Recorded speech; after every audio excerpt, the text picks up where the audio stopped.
Today I am in sunny San Jose, California, and I'm very excited because tonight we are going to a Shrek Rave. You did hear that correctly. We are going to a Shrek Rave. It's going to be me, Linnea, Nick, Edon, Carolyn, all the usual suspects. We're going to be different characters from the movies, and you basically go to this, it's kind of like a bar slash club, and they have DJs and they're playing music from the movies, and you're dressed up in character, and it's like a 5-hour event. It's gonna be so fun. I am excited. Let's go get ready together.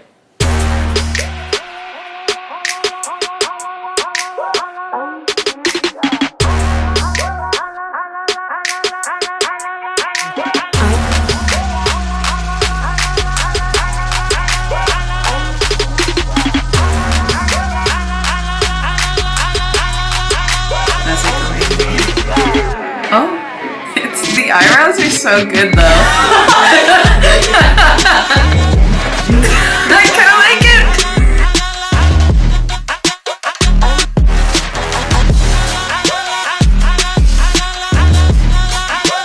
Okay. The only thing more terrifying, I think, than me is Linnea. I think that eyebrow is so good. The nostrils scared me, but this is a little bit better.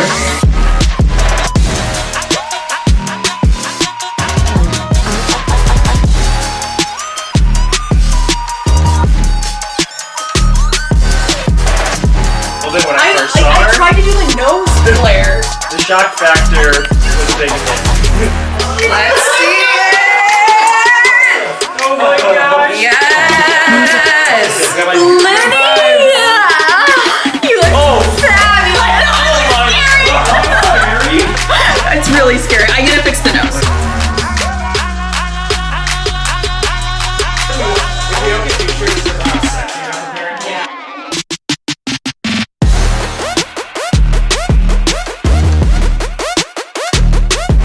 It's a few days later. I am back in Minnesota, and when I went to the Shrek Rave, I thought that I would show you all the clips from the night, but it was very dark in this club, and so I just thought maybe I'll do a video where I'm talking about, you know, how it went, what we liked, what we didn't like, and then I'll also have video kind of visuals alongside describing what's happening, just in case my footage is too dark for you to understand.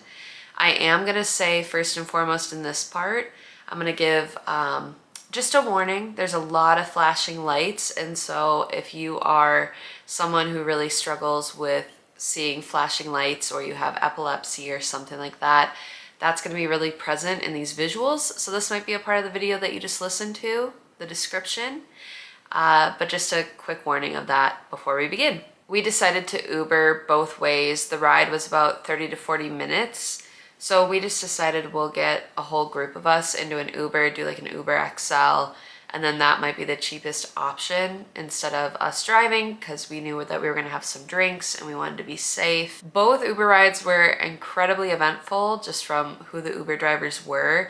The first Uber driver mostly was eventful because he said a lot of things that were shocking, but also kind of rude, not to us, but about like other people or like other people groups. So I'm not going to repeat what he said, but we made it to Santa Cruz and we got to the Catalyst bar where this was being held. This place was bumping from the minute we got out of the Uber. So I've never been to a rave before. I do know that a lot of women especially wear little to no clothing at raves, typically because they are so warm. There's so many people around you. But I thought for this one, people would actually dress up more. So we're like in full costumes, wigs, everything. And people came in costume. There were people who were dressed up like we were, but for the most part, I would say that this bar was filled with especially women who were in like underwear and then had like ogre ears. Like their costumes weren't actual costumes. They were more like rave related outfits, versus our crew came in like full body costume, and I'm glad that we did. I think we all looked great, but Carolyn, I think, is the only one, maybe Edon too. Carolyn was the only one who had been to raves before. She was kind of in that scene when she was younger. And so Linnea and I and Nick, like, we've been to like a club or we've been to the bars, but we had never been to like this type of rave. So it was kind of what I expected, but there were definitely some differences than what my initial thoughts were going to be. The one thing we knew ahead of time was that this place was 18 plus, and so we decided that we were going to find the 21 plus area just because most of us are getting closer to our 30s. We don't really want to be hanging out with like 18-year-olds. It's kind of weird. And we also wanted to be in an area where we could have a drink or buy a drink, and so we ended up getting stamped on our wrists and we went upstairs and spent most of the night up on the balcony. I did spend one portion of the evening down like in the pit, you know? And that was really cool to be a part of the pit and the people who were dancing. But I will say I actually enjoyed upstairs because number one, it was more relaxed. There were less people. I would actually say although heat rises, the upstairs was cooler because there were less people and we all had iced drinks that we were drinking. So it was just a lot better atmosphere up there. And there was more room to dance and to hang out and to talk and to take videos and to just be silly too. For the actual rave itself, it was, I think, a 5-hour rave. It started at 9. We got there around 10 and we stayed till 1. I think it was going to end at 2, but we went home around 1 o'clock. So we were there for about 3 hours, a little over half of the night. And it seemed like what they were doing is every hour they were switching a DJ. So I'm going to guess that there were 5 DJs and each of them were very different. The music that they played was pretty similar, I would say, but I also am someone who, I'm just getting into EDM and like more pop EDM now at this age. I was never like raving. I was not someone who was really into EDM when I was younger. And so I don't know a lot. I'm sure somebody who has a more nuanced, like more mature ear for EDM could tell me that those songs and those playlists were completely different and why they were different. But to me, it sounded very similar. But they had a switch up every hour and they kind of did that flawlessly. Like I didn't even realize the DJs had switched. They kind of just had transitional moments where they would have us like chant or do something crazy and then like the next person would come on and set up. And I would say only about maybe a fourth of the music was Shrek music. A lot of it was just more pop music to like a heavy bass or a beat. But every once in a while they throw a Shrek song in there, which when I think about it, like you can't have 5 hours straight of Shrek music. I don't think 5 hours of Shrek music exists. So I understand why they did that, but I would have probably loved to have a little more of that theme again, kind of more with the costumes, more with the music. But what I thought was the funniest part of this whole show, so there's DJs, there's lights, there's people in costumes, was the screens. The screens had these cartoon videos of different characters from Shrek doing different things. I will definitely put a visual in for this because it's really hard to describe unless you're there looking at it. But it was so funny. And then they were bringing in other Pixar or Disney characters. This one had Frozen characters that were dancing with Shrek. So those were so funny to me.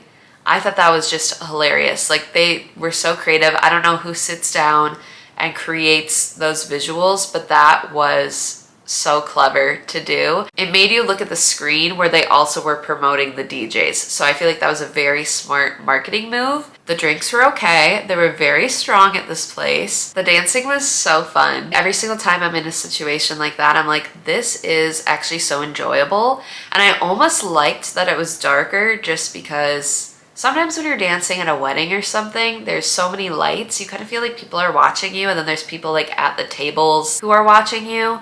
Versus when you're at a place like this, there are light shows, but the main area is really dark, which makes, as I said, filming hard, but dancing was fun because then you're just kind of like letting loose and nobody's there. Nobody's like watching you or you're not really seen. You're just part of a group. And that made it really simple and really easy to just kind of let loose and have fun with my friends. The other thing I will say that I was impressed by, and I don't know if this is the case for every rave everywhere, was especially in an atmosphere where a lot of women are dressed, you know, a little more immodestly, let's say. And it's kind of could be the atmosphere of like, let's drink and hook up and like kind of that vibe. I will say that everyone was so respectful of each other and everybody was complimenting each other, saying their costumes were so cute, and everyone was just so happy to be there. And that was a really interesting experience because it wasn't something where women were competition or men were being creepy. It was like everybody was just having a good time and everybody was there for the rave. And I'm sure that there's a little bit of that going on, or people hooking up and things like that. I'm sure that happens, but it was nice. I was kind of worried that that was going to be the whole vibe of the evening, and instead really people just came to have fun, and it was just so silly. And it was people who were inside the club that came for the rave, and it was people outside of the club when we went outside. Like, they were just so friendly. People came up and they were talking to us about like, hey, what's going on in there, like what is with the costumes. We just had such fun with like the locals of Santa Cruz too. The final thing I'll say about it that I really enjoyed is I'm at a stage in life, and I'm really grateful that I have friends who are at a stage in life where I guess we just don't feel like we have to prove ourselves like we did when we were younger. Like when I was younger, if I was in that rave and it was 1 a.m, I would like push myself through being tired to like stay for the whole event. Or if I was kind of like ready to be done drinking, but other people weren't, I would have pushed myself to have another drink. And I think something that was cool was I'm at a point in my life where I'm very content with saying like, I'm done, and having friends who support me in that too and are kind of on the same page. There was a point probably around 12:30 where Linnea, Nick, and I were like, it's very warm in here. I think we're done drinking. Like, it's kind of uncomfortable. Let's go outside. And it was nice just to have the maturity and knowing ourselves well enough to say like, I've had fun and I'm either ready to take a long break or I'm ready to be done for the evening. And then to not encourage each other to push forward anymore and to do the responsible thing. And I think it's also good, like Nick and I were really aware of eating before and being hydrated, being able to also be with our friends and be like, okay, did everybody get enough water? Like, did everybody have something to eat, or afterwards getting something to eat? So it was just nice to be with friends who are mature enough to know themselves and mature enough to not push other people to, you know, go out of their comfort zone, and to just respect each other and to say like, hey, we're done and we had our fun and let's go outside and cool off and hang out there. And like, I think that's the joy of it too, is our friendship isn't based on the drinking or the partying. Our friendship is based on actually, you know, all 5 of us being good friends and having connection outside of parties and outside of alcohol. So that just makes it easy to transition from that type of scene to going outside and just talking as friends and hanging out and speaking with locals and just having a good time together. What's your review? Good time. Great time. Shrekiness. Great time. 7 out of 10. Yeah, Shrekiness. Was expecting like a 9.5. Yeah, I think 7 out of 10 is good. Yeah, 7 out of 10 for the Shrekiness. Yeah. Good music. Like, did I feel the love Yes, good for music Lord there. Farquaad? Let me ask you that there could have question. been more love for Yeah, we didn't get hit on as much as we thought we would. So that kind of blew, but I just want to imagine someone coming up to Nick with this wig. Right after that video was taken, a man came up to Nick and like basically hit on him. So that was very interesting too. I think that's something I've experienced as well. It's so interesting in these situations. I'm never hit on by men. I'm always hit on by women. And for Nick to be hit on by a man was like not very surprising to me, but it was entertaining. And it was especially entertaining for Linnea. And I think the guy, we were laughing about this because Linnea's like, no, I fully looked like a boy. So I'm sure that this guy thought it was like 2 boys that I was talking to, and they thought it was that type of situation. So we were just laughing about that whole situation and just the locals and the people from the Shrek Rave who also came outside, you know, to hang out. There was this girl, I'll insert this photo Nick took.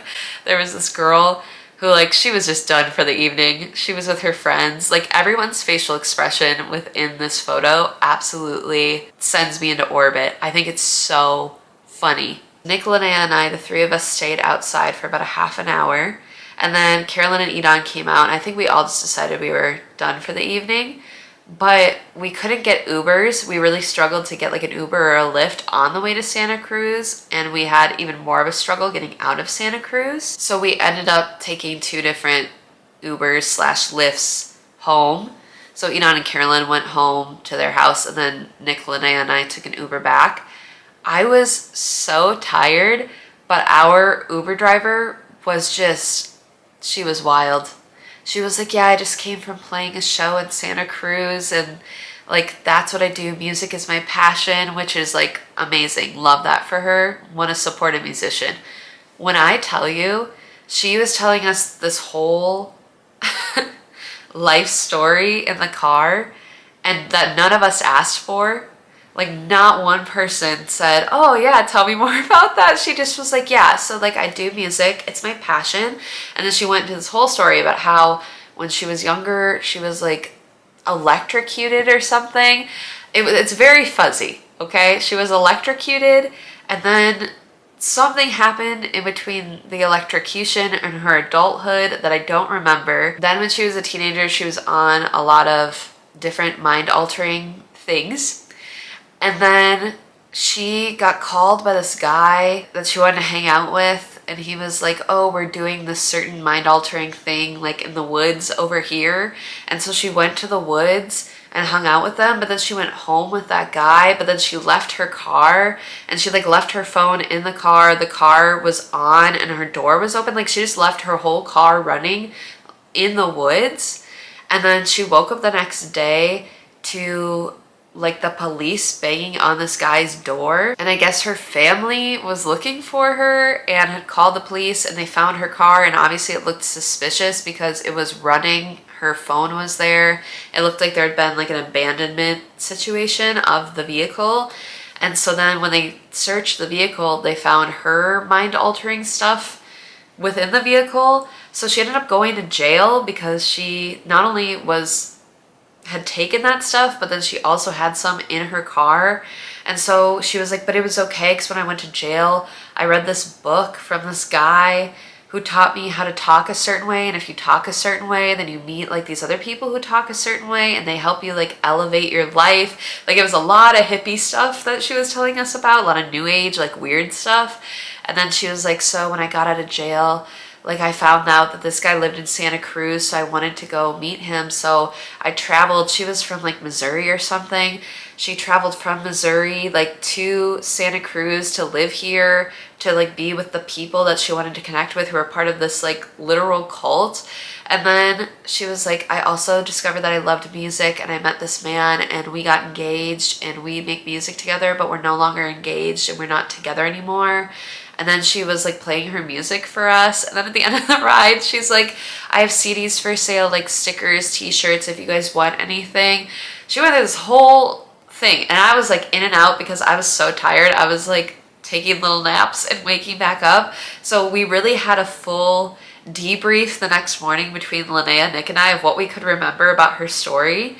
And we were trying to remember like every detail and every part of it. And it was just so wacky. Like, both of our Uber rides were just, they were memorable, but they were like, I don't want to do that again. Like, I'm good not experiencing that again. But the Uber ended up dropping us off at Taco Bravo, which, if you don't know, is, I mean, obviously a taco shop by the name. But basically what we got was just like a beef and cheese burrito, and it really was that. It was like 100 pounds of beef and 100 pounds of like shredded cheese in a burrito, and that's all you got. It was very good for someone who'd had a couple drinks. It definitely did its job, especially with a little bit of water to wash it down. We all felt great in the morning. No one was, I don't think, dehydrated or hungover or anything, which was, again, the joy of being older and knowing your limits. But I will say that it it moved through the body a little differently than I really wanted it to. But overall, if I had to rate the Shrek Rave, I think we all had a great time. I'm glad I did it. I have the experience, but it's one of those like once in a lifetime experiences, as in like I don't really need to do it again. I think I've done my themed rave life and I've enjoyed it and I had fun with my friends and I loved my costume, but it's not something I would regularly want to do or probably enjoy doing. I think it was just good for what it was, and I would recommend that everybody does something along those lines. Now, other people do things like the Eras Tour is coming to Minnesota this Friday, and so I know other people do stuff like that. So you don't have to do like a Shrek Rave, but I would highly recommend doing something where you dress up, you're with your friends, you're doing something you all want to do and you all enjoy, like some concept or some theme, and then have a party surrounding that, like even if it's just like a themed birthday party or something. I just think it's so fun. It was just fun to dress up because Linnea and I used to spend Halloween together every year in college, and so it was kind of reminiscent of that, like the dressing up and the going out with friends, and it was just nice to kind of go back to that way of being and kind of revisit something from when we were younger in our adulthood that we all really enjoyed together. That is the end of the video. Thank you so much for watching. Please don't forget to subscribe to my channel, like this video, share it with your friends, tell your friends to go to Shrek Rave. It was a good time. I will see you in the next video.